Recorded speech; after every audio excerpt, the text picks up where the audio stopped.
Suite à ma dernière vidéo sur les cellules royales, il y a une question qui revient souvent. Si les abeilles fabriquent autant de cellules royales, est-ce que ça veut dire qu'il peut y avoir plusieurs reines dans une même ruche? C'est une très bonne question, mais pour y répondre, il faut déjà comprendre dans quelles circonstances les abeilles décident d'élever une nouvelle reine. Je vais te donner 3 situations types où une colonie se met à fabriquer des cellules royales. Numéro 1, la nouvelle reine peut être une remplaçante. C'est le cas le plus simple. Si la reine vieillit, devient moins productive ou meurt accidentellement, les ouvrières doivent en élever une autre pour assurer la survie de la colonie. Elles transforment alors une jeune larve en future reine en la nourrissant exclusivement de gelée royale. L'objectif ici, c'est la continuité. Numéro 2, la nouvelle reine peut être une concurrente. Parfois, même si la reine est encore là, les abeilles estiment qu'elle n'est plus assez performante. Par exemple, si elle ne pond plus assez ou si son odeur, ses phéromones, faiblit. Elle déclenche alors ce qu'on appelle une supercédure. Une nouvelle reine est élevée et lorsqu'elle est prête, c'est la confrontation. Parfois, les deux reines cohabitent quelques jours, mais en général, il n'en reste qu'une seule. Numéro 3, la nouvelle reine peut être une héritière. Il y a le cas de l'essaimage. Quand la colonie devient trop grande,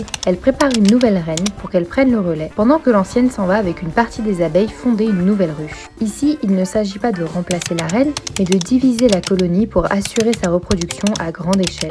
Dans les 3 cas, les abeilles fabriquent plusieurs cellules royales pour mettre toutes les chances de leur côté. On se retrouve donc dans une situation où plusieurs reines sortent en même temps, se cherchent et se battent jusqu'à ce qu'il n'en reste qu'une seule. Et c'est là que le darlis de la reine a un intérêt, parce que quand elle pique sa rivale, elle ne meurt pas. C'est comme ça que la ruche garde sa reine unique.